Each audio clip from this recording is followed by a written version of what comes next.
Hello all, welcome back to our channel Pravasthi smiles. ఈరోజు recipe వచ్చేసి మా ఇంట్లో వచ్చేసి జీరా రైస్ అండ్ దాల్ తడక అండి. ఈ రెసిపీని ఎలా చేసామో ఈ వీడియోలో చూద్దాము.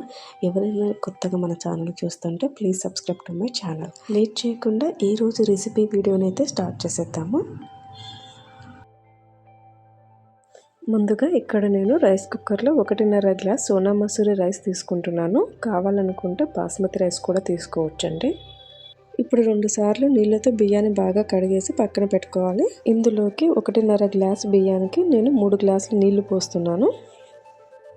తర్వాత మూత పెట్టేసి ఒక అరగంట సేపు పాటు బియ్యాన్ని నాననివ్వాలి. ఒక అరగంట సేపు నానిన తర్వాత రైస్ కుక్కర్ ఆన్ చేసేసుకోవాలి. ఇప్పుడు ప్రెషర్ కుక్కర్లో ఒక 1/4 కప్పు కందిపప్పు వేసి నీళ్ళతో 2 సార్లు బాగా కడగాలి. ఇప్పుడు ఇందులోకి 2 కప్పుల నీళ్లు పోసేసి మూత పెట్టేసి ఒక అరగంట సేపు నాననివ్వాలి. అరగంట సేపు నానిన కందిపప్పులోకి ఒక 1/2 కప్పు నీళ్లు పోయాలి. అలాగే ఒక 1/2 స్పూన్ పసుపు, 1/2 స్పూన్ ఉప్పు కూడా వేయాలి. చివరిగా ఒక 1/2 స్పూన్ ఆయిల్ వేసేసి మూత పెట్టేయాలి. ఇప్పుడు స్టవ్ ఆన్ చేసేసి ప్రెషర్ కుక్కర్ పెట్టేసి ఒక 3 లేదా 4 విజిల్స్ వచ్చే వరకు పప్పును ఉడకనివ్వాలి. తరువాత స్టవ్ ఆఫ్ చేసి కుక్కర్లోని ప్రెషర్ పోయినాక మూత తీసి గరిటెతో పప్పు మొత్తాన్ని కలపాలి.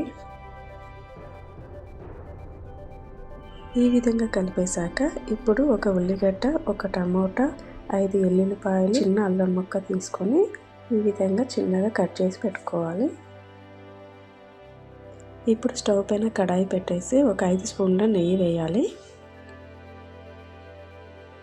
నెయ్యి వేడయ్యాక ముందుగా జీలకర్ర వేయాలి. ఆ తర్వాత 3 ఎండుమిరపకాయలు, 2 పచ్చిమిరపకాయలు వేయాలి. తరువాత కరివేపాకు వేయాలి.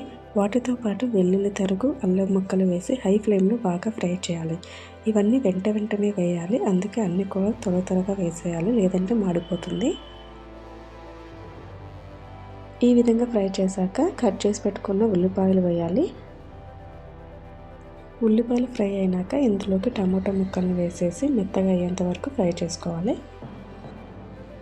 టమాటాలు మగ్గిన తర్వాత ఇందులోకి 1/2 టీ స్పూన్ పసుపు, 1/2 స్పూన్ కారము, 1 స్పూన్ ధనియాల పొడి వేసేసి బాగా కలిపేయాలి. ఇప్పుడు ఈ ఫ్రైలోకి ఎండబెట్టినటువంటి మెంతాకు వేయాలి. ఒకవేళ అది లేకుంటే షాప్లో దొరికేటువంటి కసూరి మేతి కూడా వేయచ్చు. ఇప్పుడు గరిటెతో కొద్దిగా ఫ్రైని పక్కన తీసి పెట్టుకోవాలి. ఇప్పుడు ఈ ఫ్రైలోకి మనం ముందుగా చేసి పెట్టుకున్న పప్పును వేసేసి కలిపేయాలి. కావాలనుకుంటే ఒక 1/2 గ్లాస్ వాటర్ని యాడ్ చేసుకోవచ్చు. ఇప్పుడు ఈ పప్పుని హై ఫ్లేమ్లో బాగా ఉడకనివ్వాలి.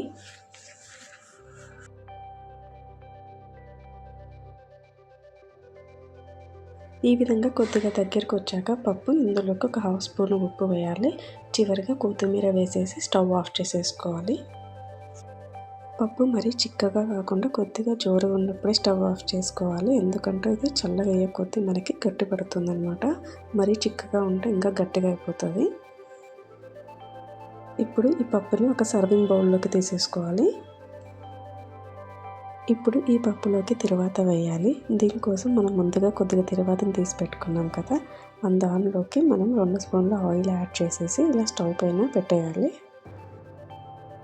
ఈ విధంగా ఫ్రై అవుతున్నప్పుడు ఈ తాలింపును తీసుకెళ్ళి మనం ముందుగా తయారు చేసుకున్న పప్పులో వేసేసి 1 నిమిషం పాటు అలానే వదిలేయాలి. 1 నిమిషం తర్వాత ఈ విధంగా కలిపేసుకుంటే మన దాల్ తడక రెసిపీ అయితే రెడీ అయిపోయిందండి.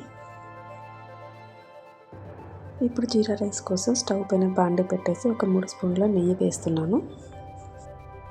నెయ్యి వేడాక ఇందులోకి 2 స్పూన్ల జీలకర్ర వేయాలి. జీలకర్ర వేగినాక ఇందులోకి 2 ఎండుమిరపకాయలు వేయాలి.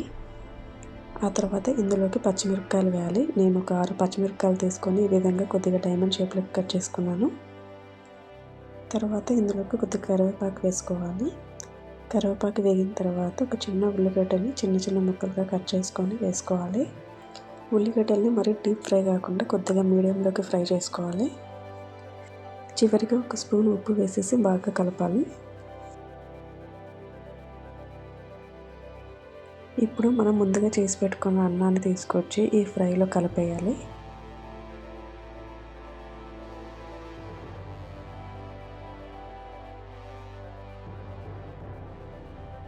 ఈ విధంగా కలిపాక చివరిన ఒక హాఫ్ స్పూను మనం వేయించి పెట్టుకున్న జీలకర్ర పొడిని వేసి కలిపితే చాలా టేస్టీగా ఉంటుంది.